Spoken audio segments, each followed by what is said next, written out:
bonjour ou bonsoir. Je m'appelle Gustave Bilot. Je vais vous lire un de mes textes ou un que j'ai trouvé au hasard et qui me plaît. La fille au sac à dos.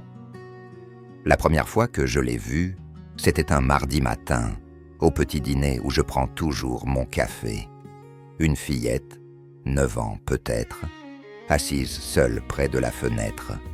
Elle me fixait sans un mot. Quand je suis sorti, elle se tenait près de ma Harley. « Je peux t'aider, ma puce ?» ai-je demandé. Elle a juste secoué la tête et s'est éloignée. Le lendemain, je l'ai revue à l'épicerie, cachée derrière un étal. Puis le jeudi, sur un banc, devant l'hôpital, où je fais du bénévolat. Et vendredi, elle était là, de l'autre côté de la rue, fixant ma maison. L'inquiétude a commencé à me serrer le cœur. J'ai 67 ans, vétéran du Vietnam, barbe grise et tatouage. Mais être suivi par une petite fille, c'était une première. Je suis allé vers elle. « Tu es perdu? Tu as besoin d'aide ?» Elle serrait contre elle un petit sac à dos.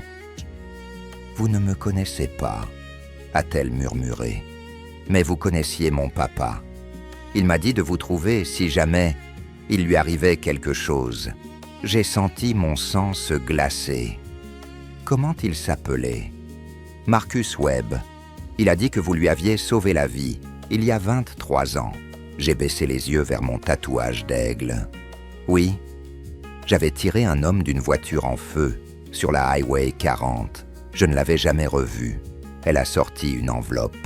Sur le devant, il était écrit « Au motard qui m'a tiré du feu ». Je l'ai ouverte. À l'intérieur, une lettre. « Cher ami, vous m'avez sorti de l'enfer et offert une seconde vie. Aujourd'hui, je n'ai plus personne pour ma fille Émilie. Je vous la confie. Vous êtes le seul en qui j'ai confiance. » J'avais la gorge serrée. « Ton papa, il est mort ?» Elle a hoché la tête. « Il y a 3 semaines, crise cardiaque, et maman est partie quand j'avais 6 ans. » Ses yeux bruns me transperçaient.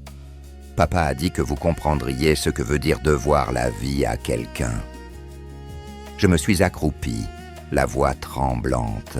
« Oui, ma chérie, tu peux compter sur moi. » Les mois suivants, j'ai fait les démarches. J'ai fini par devenir son tuteur légal. Ma maison vide s'est remplie de rires, de pancakes et de chaussons oubliés. Elle a appris à faire de la mini-moto. Son casque rose brillait au soleil. Le jour de ses 10 ans, nous avons dispersé les cendres de ses parents sur une colline, face au vent. Émilie a pris ma main. « Papa avait raison », a-t-elle murmuré. « C'est toi, mon héros maintenant. » Et à cet instant, j'ai compris. Ce n'était pas moi qui l'avais sauvée.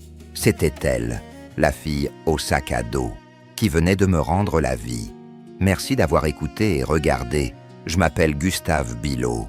Abonnez-vous et peut-être un pouce en l'air et à bientôt pour un autre texte.